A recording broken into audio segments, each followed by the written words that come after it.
Hello बच्चों, Bihar board का question लिख जल्दी देख लो, नहीं तो यूट्यूब से कभी वीडियो डिलीट हो सकता है। इस वीडियो के बाद मैं वादा करता हूँ आपका फिजिक्स का डर वो ख़त्म हो जाएगा जिस डर से आप जुड़ते हैं।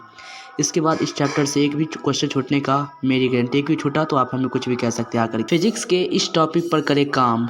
फिजिक्स क्वेश्चन लीक हो चुका है। फिजिक्स के इस टॉपिक पर करें काम, 100% की गारंटी पास होने की। पहला है प्रकाश का परावर्तन की परिभाषा, दूसरा है परावर्तन के नियम, तीसरा है गोलीय दर्पण किसे कहते हैं, चौथा है आवर्धन की परिभाषा को लिखे, पांचवा है अवतल दर्पण और उत्तल दर्पण में अंतर, छठा है उत्तल दर्पण का उपयोग साइड मिरर के रूप में क्यों किया जाता है, सातवां है अवतल दर्पण का उपयोग सोलर कुकर में क्यों किया जाता है। पहला है प्रकाश के परावर्तन की परिभाषा।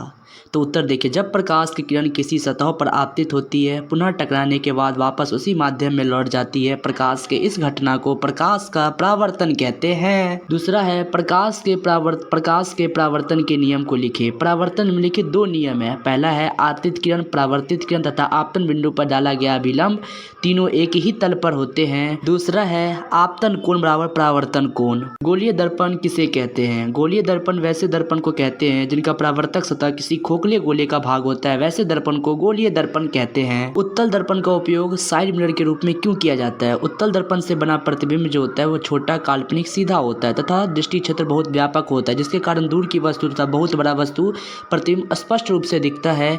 इन्हीं कारणों से उत्तल दर्पण का उपयोग साइड मिरर के रूप में हम करते हैं। आवर्धन की परिभाषा को लिखिए। प्रतिबिंब की ऊंचाई और वस्तु की ऊंचाई के अनुपात को आवर्धन कहते हैं। आवर्धन किसे कहते हैं? प्रतिबिंब की ऊंचाई बट्टे में वस्तु की ऊंचाई के अनुपात को हम आवर्धन कहते हैं। अवतल दर्पण का उपयोग सोलर कुकर में क्यों किया जाता है? अवतल दर्पण में मुख्य अक्ष के समानांतर आती प्रकाश की किरणें एक ही बिंदु पर अभिसरित होती, इसके सोलर कुकर गर्म हो जाता है।